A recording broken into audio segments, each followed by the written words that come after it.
নমস্কার, আমি doctor Rajaswi Goswami, consultant radiation oncologist practising in Kolkata. আজকে রেডিয়েশন থেরাপি বা রেডিওথেরাপির প্রসিডিওর কোথায় হয়, কিসের মাধ্যমে হয় এবং কিছু সাইড এফেক্ট নিয়ে কথা বলতে চাই।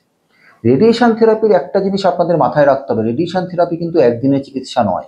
বেশিরভাগ রেডিয়েশন থেরাপি, যেমন ধরুন আমি হেড নেক ক্যান্সার যদি বলি, মাথা গলার ক্যান্সার যেটি খুবই কমন, অন্তত 30 থেকে 33টি রেডিয়েশন প্রায় প্রত্যেকটি পেশেন্টেরই লাগছে। তো সেই ক্ষেত্রে আমরা তো একদিনের চিকিৎসা নয় যে আমি একদিন গেলাম আর রেডিয়েশন নিলাম আর চলে এলাম। আপনাকে 7 সপ্তাহ ধরে একটি রেডিয়েশন ট্রিটমেন্ট সেন্টারে যেতে হবে। শনি রবিটা হয়তো অফ থাকে, সোম থেকে শুক্র যাবেন, শনি রবি অফ থাকবে, এরকমভাবে 7 সপ্তাহ ধরে আপনাকে ট্রিটমেন্ট নিতে যেতে হবে একটা radiation therapy.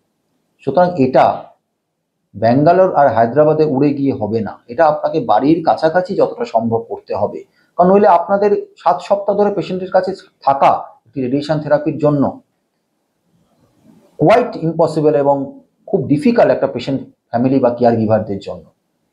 Radiation therapy linear অ্যাক্সিলারেটরের মাধ্যমে দেওয়া হয়, যেটি অত্যন্ত আধুনিকতম একটি মেশিন এবং যার মাধ্যমে রেডিয়েশনের সাইড এফেক্ট আমরা খুব কমাতে পেরেছি।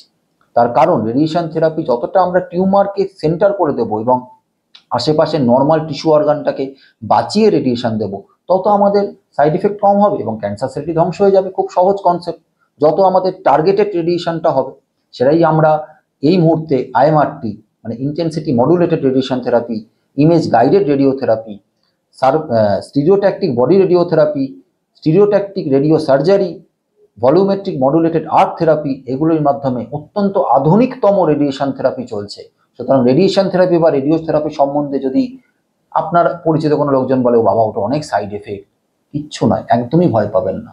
সব থেকে যদি সেফ কোনো চিকিৎসা পদ্ধতি হয় ক্যান্সারে, সেটা হয়তো রেডিওথেরাপি, যাতে সাইড এফেক্ট অত্যন্ত কম হয় এবং যে সাইড এফেক্টগুলো হয় খুব সহজে ম্যানেজ করা যায়। ধন্যবাদ। এই বিষয়ে আরও জানতে হলে আমার সাথে বা আমার টিমের সাথে যোগাযোগ করুন।